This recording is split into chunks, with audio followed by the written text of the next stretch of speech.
welcome to the latest episode of my podcast, In Conversation with Nickie Aiken, where I look at issues affecting my constituency, the cities of London and Westminster. You can find this podcast in the usual places, Apple, Spotify, and please do subscribe, and if you like what you're hearing, do like. Today we are looking at the ongoing issue of short-term letting in the constituency. Westminster in particular has one of the worst issues in the United Kingdom, with over 13,000 properties let on platforms like Airbnb, Booking.com, TripAdvisor, One Short Stay, all those type of platforms. And it has real issues for local communities and neighbourhoods like this one here in Connaught Village, the Hyde Park Estate, where I'm joined today by 3 residents of the area and Cllr Ian Adams, who is one of the local councillors. So I'm here with Sunil, Arij and Stephen. Guys, can you just give me a bit of a understanding of the issues that you are living with, having these short-term lettings in the area? Yeah, thank you, Nickie, and I think it's a wonderful initiative which you have taken up in putting this thing through on Airbnb. Biggest problem we have is that there's a health and safety issue. People come in, they are leaving rubbish in the fire escapes. I've seen clothes being dried in the corridor heater. People are leaving their buggies out on the corridor. They don't follow the safety regulations. They don't wear masks in the lift when that was required. They could have been passing COVID everywhere. So we've had some real issues on health and safety. Plus there's the issue of security as well, that when you don't know who's there, if something happens, you don't know who to catch, because we have a system of a fob, and as per the lease, nobody is allowed to actually short let at all, but people are passing the fob on to other people, and it's a huge issue. What same similar experiences? Yes, and I think it's worth speaking as a woman as well from a security perspective.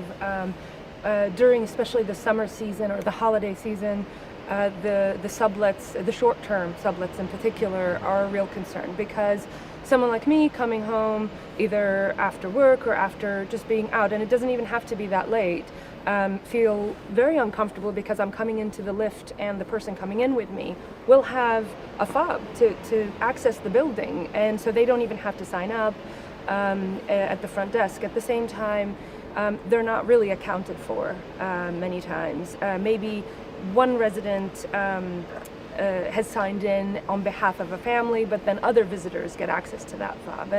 And so I'm in the lift sometimes with several people that I know are not actual residents in the building, and their names are not with anyone. So if something were to go wrong, theft, violence, anything like that, and then even they leave the country, there's no real repercussion and there's no real follow-up on that. And so I think this is worth highlighting from a pure safety perspective. Yeah, absolutely. Stephen, your experiences of Airbnb type lettings?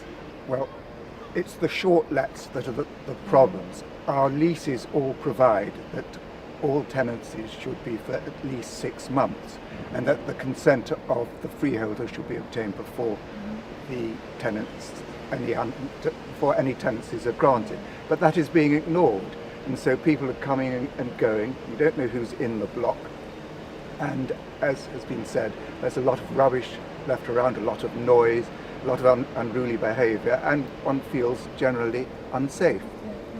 Get that. So, Ian Adams, Councillor Ian, you're the local councillor for this part of Westminster, but you were also the cabinet member for public protection, where you were really lobbying the government to make changes. Because I think, as we all understand, under the law, people can let out a room or their property for up to 90 nights in Westminster, but there's no way of enforcing those 90 nights. So then we have examples of what we've heard today about people who live there permanently, not knowing who's above them, below them, next door to them, noise, rubbish being left. So what can be done, Ian? Yeah, well, I think first of all, foremost, Nickie, it's great to have some local residents here sharing their kind of first-hand experiences of the impact of short-term letting, not only here in my ward of Hyde Park, but right across the whole central part of London, right across your constituency in the two cities. I mean, I think from my perspective, first and foremost, Westminster Council is not against people letting out their room on an ad hoc basis. I mean, we're certainly not against any kind of 100% ban. I think where we do get concerned is where you see short-term letting on what I would describe as an industrial scale. So there's a block round the corner from here called Park West. The infamous Park The West. infamous Nickie Park West. It was built in the 1930s to house workers working principally down in the Oxford Street area.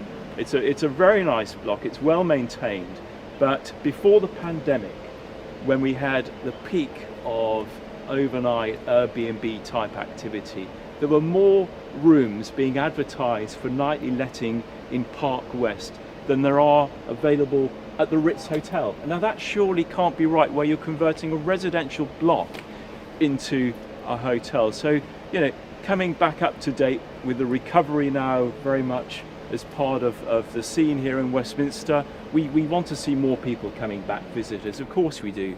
The strength of the Westminster and city's economy really rely on overseas visitors, but what we don't want is a return to pre-pandemic days of mass scale illegal subletting and people busting that 90 night a year limit on a single property.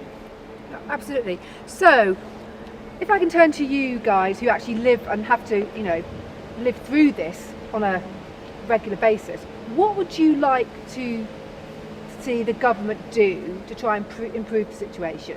Sunil? Yeah, what I'd really like to see is a register of people who actually are allowed to rent out.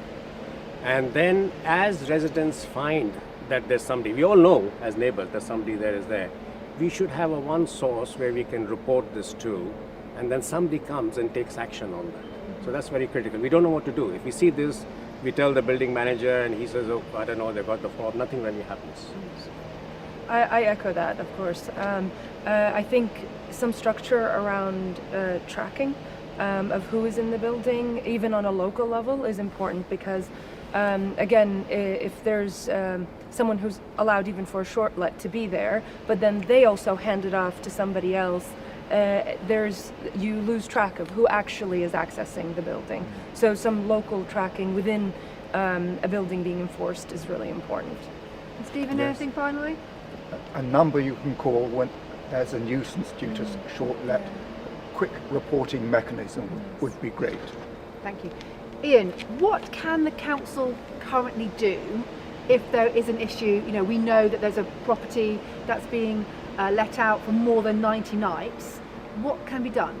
Yeah, well, Nickie, the council is very active, both responding to the concerns of residents and being proactive, following up leads. So we have people literally going around estates, door knocking. We have our enforcement officers checking on who's in properties that have been reported where there's a high turnover of nightly short-term letting. But at the end of the day, you know, we do look to our national politicians, Nickie, like you, and it's great to see the work you're doing on the white paper. Let's hope that comes down the line soon, because we need tougher regulation, and councils like Westminster need far more powers in order to intervene and to protect the welfare of local residents. Thanks. So, as you can hear from the residents and from the local councillor, that short-term letting, the Airbnb, Booking.com type lettings, not the 6-month or 12-month longer-term tenancies, but the short-term lettings do create an issue in places like Westminster, but not just in central London. I know there's issues in Bath, there's issues in places like Edinburgh and in the Devonshire seaside towns at this time of year, which takes properties and homes away from local people. So I have been working with Airbnb, and I have to say that as an organisation, they are very receptive to the issues that have arisen because of this type of letting, and they are taking the short-term letting industry with them. They have produced a white paper, as Cllr Adams has mentioned. Please do look on Airbnb's website and look up the white paper and have a comment on that. I've also met with ministers, including Nigel Hoddleston, the tourism minister, about this issue, and he again really understands the issues and the importance of enforcing the 90 nights ruling under the law. And I hope that we will see more action on this in the autumn when the government releases its consultation on tourism, which will include a consultation on short-term letting. So until then, I will continue to work with local councillors and residents to ensure that the government understands it's not about banning short-term letting, it's about enforcing the 90 nights. 90 nights should mean 90 nights.